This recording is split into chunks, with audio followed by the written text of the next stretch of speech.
This is Steve Harris of British Lion. You're watching Heavy Consequence of Sound.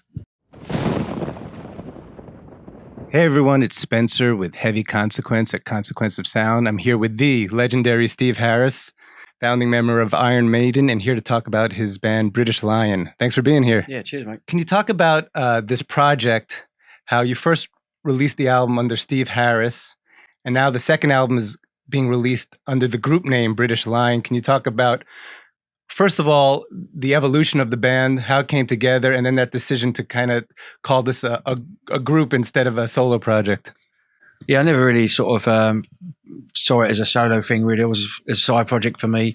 But when we released it, we just put my name at the top, and it was okay to do that. But I always felt that it was evolving into a band, which it has, and that's what I wanted it to do. And so obviously we called it British Lion, the album, and then that evolved into the band name, and now it's just British Lion. Some people might say featuring me or whatever they want to say. I don't really mind, but it's over the years it's evolved live. We've played lots of gigs all around the world now, and we haven't toured as much as I'd like to with them because of commitments with Maiden, of course. And Maiden always comes first, which is absolutely the right thing, and always will. But I still want to try and do whatever I can with British Lion, and so I just try and cram stuff in wherever possible.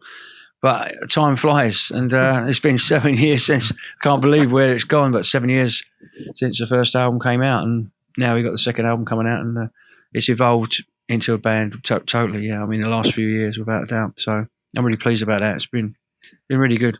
Great. And musically, I wouldn't really call a British Lion a metal band. It's more of a hard rock band, anthemic songs, rock, and I think fans looking for another Iron Maiden aren't going to get that. I mean, there's definitely intricacies in the instrumentation and stuff like that, but it's definitely more melodic. How is it for you going from playing with Iron Maiden to playing with British Lion? Well, it basically harks back to a lot of the influences that Maiden had as well.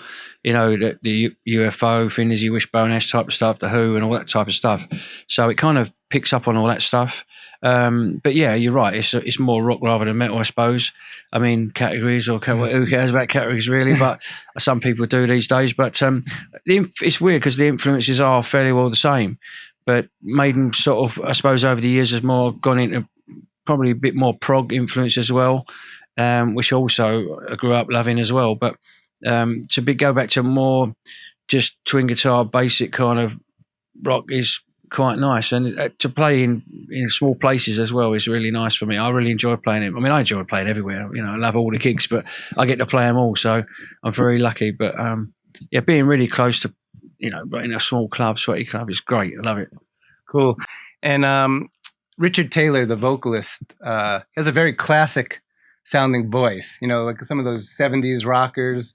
So the songs are very modern yet vintage feeling too. Can you talk about working with him as a singer? Yeah, he's great. He's he's a really good guy to work with. Obviously, I've known all the guys for years. David Hawkins not as long, but even quite a few years with him. But mainly Graham and Richie go back a long way, right to the early 90s, really. And it's just great to work with. Really easy, and he's got a great sense of melody. His lyrics are great. I mean, I think he's a really talented guy, so it's really nice, and they're easy to work with, fun to work with, so there's no worries. It's just a lot of fun. We have a good laugh when we're on the tour, and it's sort of nice for me to go back and do the bus thing and all that after. It's fantastic to be swanning around in a private plane, don't get me wrong, with Maiden, but I'll take that all day long. But it's also nice to have the other side. It sort of brings me back down to earth as well. Yeah, you don't have Bruce flying you around no. for British Lion. No, we don't. But we don't have that at the moment for Maiden either at the moment. Yeah.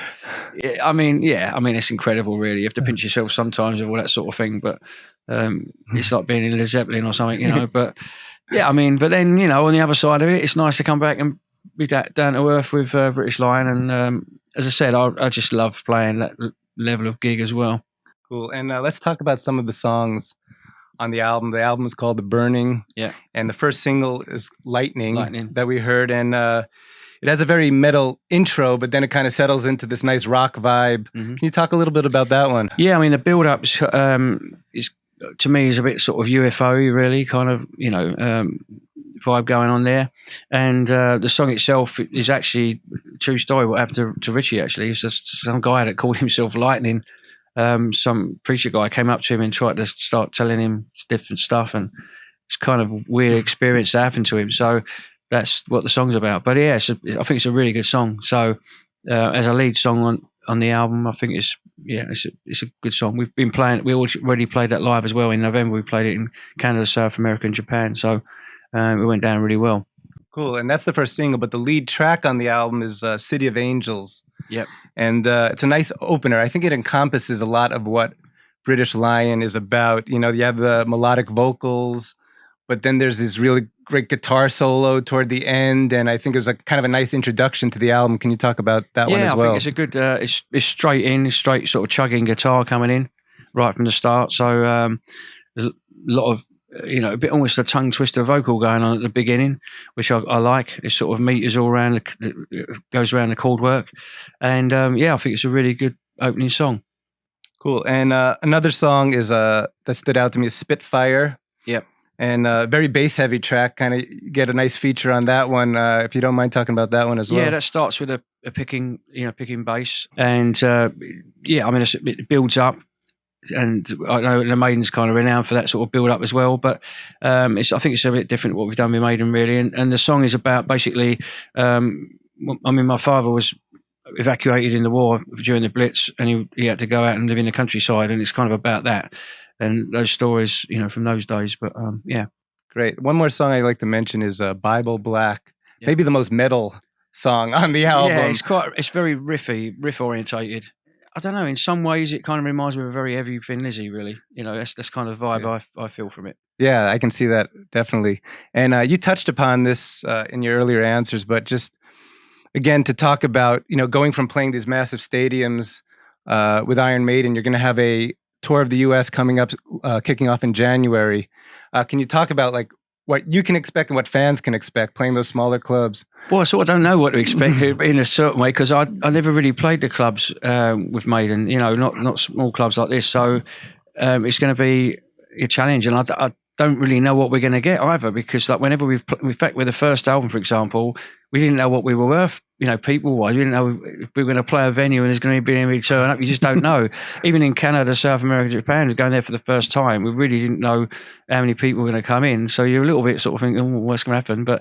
And the States is no different, really. We're playing it for the first time, so really not sure how many people are going to come along. Hopefully there'll be plenty of people coming along. But we had a couple of gigs in the past. For example, in Germany, I'll give one example. We played in Essen and we sold the gig out, but there's only a few hundred capacity or something like that. And then up the road, probably 120 miles up the road in Hamburg, the promoter really thought my name was just going to sell it, and that's not the way to work. We never take anything for granted, even with Maiden, and it didn't sell that well. It's just, I think we had about 95 people, wow. But the weird thing was the gig was fantastic, because we just went out and were sort of trying to almost prove to ourselves and everyone else that tell you people should have been here, they should be here, and that kind of attitude. And I really like that. I fight with that kind of thing. I like that.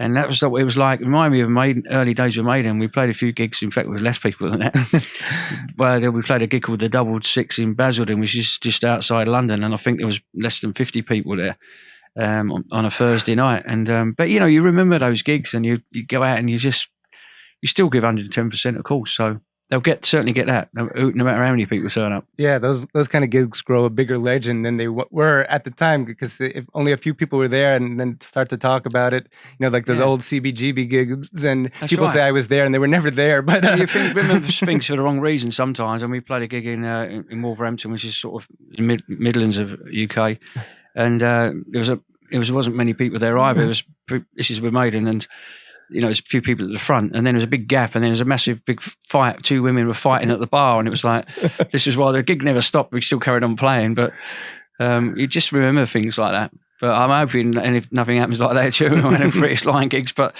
these things stick in your mind,